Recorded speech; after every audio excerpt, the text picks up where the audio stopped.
Hello विद्यार्थियों, target with लक्ष्य के इस नई वीडियो में आप सभी का स्वागत है। तो विलेन के इस लेक्चर में अब आप लोग यहाँ पर पढ़ेंगे परासरण दाब के बारे में, यानी कि परासरण दाब क्या होता है। और इसको समझने के लिए सबसे पहले आपको ये पता होना चाहिए कि परासरण क्या है। तो इसके लिए ध्यान दीजिए, सबसे पहले मान लीजिए आपको यहाँ पर कोई एक पात्र दिया गया है। इस प्रकार से यहाँ पर ये एक पात्र दिया गया है, इस प्रकार से आप बनाएंगे। यहाँ पर ये हो जाएगा, इस प्रकार से हो गया। इसके अलावा ध्यान दीजिए, यहाँ पर इसको मिला दीजिए और इस प्रकार से इसको कर दीजिए। इससे आप यहाँ पर इसको मिला दीजिए, इस प्रकार से ये हो जाएगा। और इसके बाद ये यहाँ पर मिला दीजिए और ये हो गया।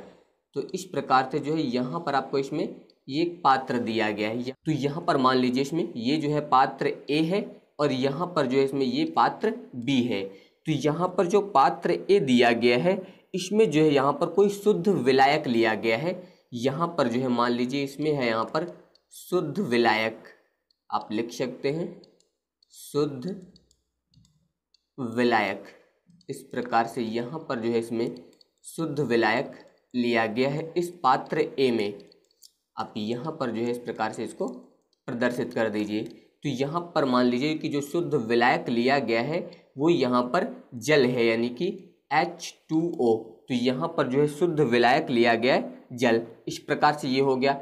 इसके अलावा यहाँ पर जो पात्र बी है इसमें मान लीजिए यहाँ पर विलेन लिया गया है। इस वाले पात्र में यहाँ पर विलेन लिया गया है। इस विलेन में जो है यहाँ पर आपको पता है कि विलेन में विलेय और विलायक दोनों होते हैं। तो यहाँ पर मान लीजिए कि विलेय जो है वो कोई ठोस है। इस प्रकार से यहाँ पर ये जो है ठोस के अणु दिए गए हैं। तो यहाँ पर इसमें जो है लिया गया है विलेन, इस प्रकार से। और विलेन में ठोस और द्रव दोनों हैं। द्रव यानी कि H2O और ठोस यहाँ पर हम लोग मान लेते हैं यहाँ पर लिया गया है NaCl, ये यहाँ पर लिया गया है ठोस। तो यहाँ पर इस पात्र में एक तरफ जो है शुद्ध विलायक यानी कि जल है और दूसरी तरफ यहाँ पर विलेन यानी कि यहाँ पर द्रव और ठोस दोनों का मिश्रण दिया गया है। और यहाँ पर बीच में जो है यहाँ पर एक झिल्ली लगी होती है जिससे हम लोग बोलते हैं अर्ध पारगम्य झिल्ली। याद रखिएगा, इससे बोला जाता है अर्ध पारगम्य झिल्ली, या फिर याद रखिएगा इसे शॉर्ट में बोला जाता है SPM, यानी कि सेमी परमिएबल मेम्ब्रेन। याद रखिएगा सेमी परमिएबल मेम्ब्रेन, SPM यानी कि अर्ध पारगम्य झिल्ली। तो आपको पहले तो ये पता होना चाहिए कि अर्ध पारगम्य झिल्ली क्या होती है। तो याद रखिएगा कि ये झिल्ली जो है केवल विलायक के अणुओं को ही जो है अपने से पार गुजरने देती है। याद रखिएगा, इस झिल्ली के द्वारा जो है केवल विलायक के अणु ही जो है पार जा सकते हैं, बाकी विलेय के अणु जो है इस झिल्ली को पार नहीं कर सकते हैं। तो ये आप लोग याद रखिएगा कि अर्ध पारगम्य झिल्ली जो है ये अपने में से होकर जो है केवल विलायक के अणुओं को ही गुजरने देती है, बल्कि विलेय के अणुओं को गुजरने नहीं देती है। ये पॉइंट आप लोग याद रखिएगा।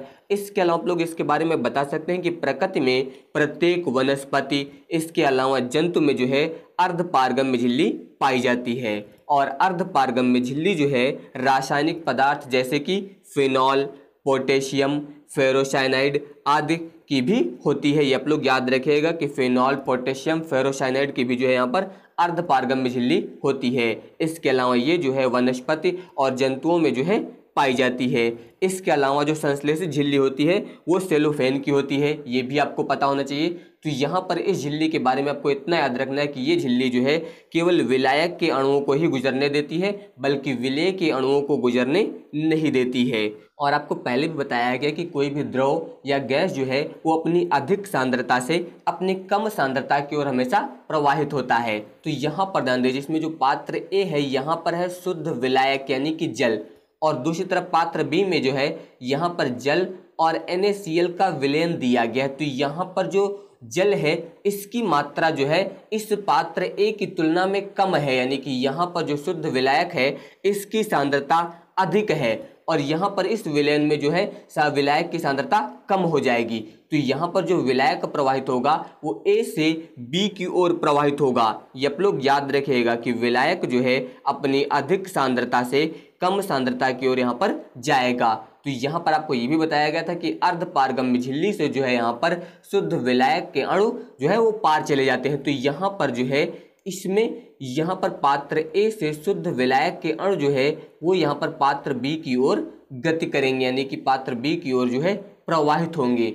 तो यहाँ पर जो है अर्धपारगम्य झिल्ली के द्वारा इस विलायक का जो प्रवाह होता है इसे ही हम लोग बोलते हैं पराशरण। याद रखिएगा, इसे बोला जाता है पराशरण। तो आप बता सकते हैं किसी शुद्ध विलायक से विलयन में, यहाँ पर ध्यान दीजिए ये क्या है विलायक और ये क्या है विलयन। तो आप बताएंगे कि किसी शुद्ध विलायक से विलयन में, या फिर आप बोल सकते हैं एक तन विलयन से सांद्र विलयन में अर्धपारगम्य झिल्ली के द्वारा विलायक का स्वतः प्रवाह जो है वो पराशरण कहलाता है। याद रखिएगा, यहाँ पर जो है अर्धपारगम्य झिल्ली लगी हुई थी और इस झिल्ली से जो है विलायक यहाँ पर शुद्ध विलायक जो है वो पात्र ए से इस विलयन में प्रवेश कर रहा है, यानी कि प्रवाहित हो रहा है। तो यहाँ पर जो है अर्धपारगम्य झिल्ली के द्वारा विलायक का जो स्वतः प्रवाह है इसे ही बोला जाता है पराशरण। तो ये क्रिया आप लोग यहाँ पर याद रखिएगा। तो वही पॉइंट आप लोग यहाँ पर ध्यान दीजिए, इसमें बताया गया है कि किसी शुद्ध विलायक से विलयन में, ध्यान दीजिए यहाँ पर बताया गया किसी शुद्ध विलायक से विलयन में, क्योंकि यहाँ पर विलायक लिया गया और इसमें क्या है विलयन। तो यहाँ पर वही बताया जा रहा है शुद्ध विलायक से विलयन में, अथवा एक तन विलयन से, यानी कि यहाँ पर मान लीजिए विलायक की जगह पे क्या लिया गया होता तनु विलयन, तो वही आप बता सकते हैं कि एक तन विलयन से सांद्र विलयन में अर्धपारगम्य झिल्ली के द्वारा, यहाँ पर कौन सी झिल्ली लगी है अर्धपारगम्य झिल्ली, तो अर्धपारगम्य झिल्ली के द्वारा विलायक का स्वतः प्रवाह जो है पराशरण कहलाता है। तो ये पॉइंट आप लोग याद रखिएगा। यहाँ पर आपको मुख्य चीजें ध्यान क्या रखनी है, आपको इसमें बताया गया कि शुद्ध विलायक है और शुद्ध विलायक है तो इसका मतलब यहाँ पर विलायक की सांद्रता जो है अधिक होगी। आप बता सकते हैं पात्र ए में जो है विलायक की सांद्रता उच्च होगी, विलायक की सांद्रता, तो यहाँ पर जो है विलायक की जो सांद्रता होगी वो उच्च होगी, यानी कि अधिक होगी। इसके अलावा अगर हम लोग पात्र बी की बात करें तो यहाँ पर जो है विलायक की सांद्रता निम्न होगी, क्योंकि इसमें जल के साथ साथ NaCl भी मिला हुआ है। तो आप यहाँ पर बता सकते हैं विलायक की सांद्रता निम्न हो जाएगी। और इससे आप दूसरे प्रकार से भी बता सकते हैं। अब ध्यान दीजिए, अगर यहाँ पर विलायक की सांद्रता उच्च है तो इसका मतलब यहाँ पर जो विलयन की सांद्रता होगी फिर वो निम्न हो जाएगी। और अगर आप इधर ध्यान देंगे तो यहाँ पर जो है H2O के साथ क्या मिला हुआ है NaCl, यानी कि यहाँ पर जो है NaCl के भी अणु दिए गए। इसका मतलब इधर जो है विलयन की सांद्रता उच्च है, क्योंकि इधर विलय है और यहाँ पर विलयन नहीं है। इसका मतलब इधर जो है यानी कि पात्र ए में विलय की सांद्रता फिर कम हो जाएगी और पात्र बी की तरफ जो है विलय की यानी कि विलयन की सांद्रता उच्च होगी। तो यहाँ पर आप पात्र बी में बता सकते हैं विलयन की सांद्रता उच्च। ये पॉइंट भी आप लोग याद रखेगा, यानी कि इसे आप दूसरे प्रकार से भी बता सकते हैं। और इधर जो है विलयन की सांद्रता निम्न हो जाएगी, तो यहाँ पर आप लिखेंगे विलयन की सांद्रता निम्न।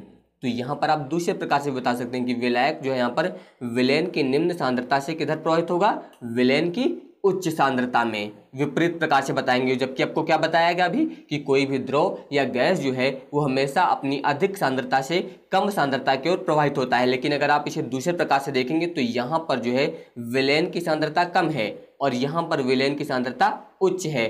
और यहाँ पर जो विलायक प्रवाहित हो रहा था वो पात्र ए से जो है बी की ओर यानी कि इस तरफ जा रहा है। तो अगर आप दूसरी तरफ से बताएंगे तो आप बता सकते हैं कि विलयन की निम्न सांद्रता से विलयन की उच्च सांद्रता की ओर यहाँ पर प्रवाहित हो रहा है। तो आपको इतना पॉइंट याद रखना है कि किसी भी शुद्ध विलायक से विलयन में अथवा यहाँ पर एक तन विलयन से सांद्र विलयन में जो है अर्धपारगम्य झिल्ली के द्वारा जो है विलायक का स्वतः प्रवाह जो है पराशरण कहलाता है। तो ये पॉइंट आप लोग याद रखिएगा। ये तो हो गया आपका पराशरण।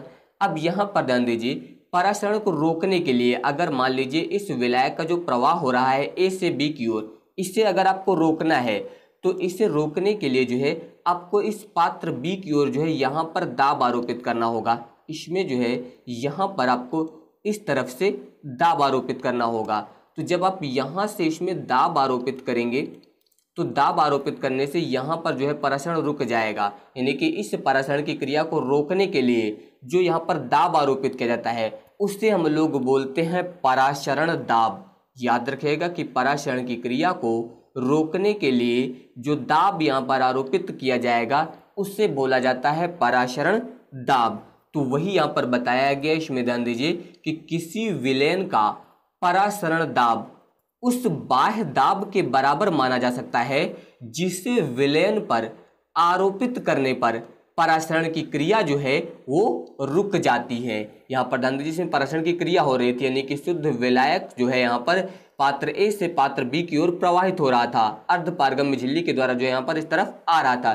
तो इसे रोकने के लिए जो है यहाँ पर इस तरफ आपको यहाँ पर दाब आरोपित करना होगा, और यहाँ पर जो दाब आरोपित किया जाएगा उसे ही हम लोग बोलते हैं परासरण दाब। तो वही यहाँ पर बताया गया कि किसी विलयन का परासरण दाब जो है उस बाह्य दाब के बराबर माना जाता है जिसे विलयन पर आरोपित करने पर परासरण की जो क्रिया है वो रुक जाती है। ये पॉइंट आप लोग यहाँ पर याद रखिएगा कि परासरण की क्रिया को रोकने के लिए जो दाब आरोपित किया जाता है उसे बोलते हैं परासरण दाब। और परासरण क्या होता है इसके बारे में आपको पहले ही बता दिया गया कि विलायक का जो है अपनी अधिक सांद्रता से कम सांद्रता की ओर जो है अर्धपारगम्य झिल्ली को पार करके जाना ही जो है यहाँ पर परासरण कहलाता है। तो ये पॉइंट आप लोग यहाँ पर याद रखिएगा।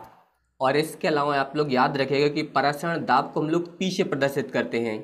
आप बता सकते हैं कि परासरण दाब को पी या फिर पाई से प्रदर्शित करते हैं,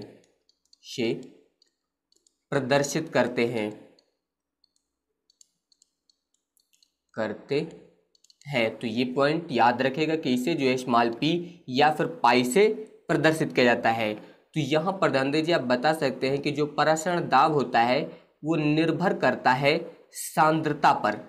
ये आप लोग याद रखेगा कि परासरण दाब जो होता है वो किस पर निर्भर करता है, वो जो है विलयन की सांद्रता पर निर्भर करता है। ये पॉइंट आप लोग याद रखेगा कि परासरण दाब जो है वो सांद्रता पर निर्भर करता है, यानी कि इसके समानुपाती होता है। इसके अलावा आप लोग याद रखेगा कि परासरण दाब जो होता है वो निर्भर करता है ताप पर, क्योंकि ताप जितना अधिक होगा वहां पर विलायक के अणुओं की गतिज ऊर्जा जो है उतनी ही अधिक होगी और उनका प्रवाह जो है उतनी ही तेजी से होगा। तो याद रखेगा कि परासरण दाब जो होता है वो यहाँ पर ताप पर भी निर्भर करता है।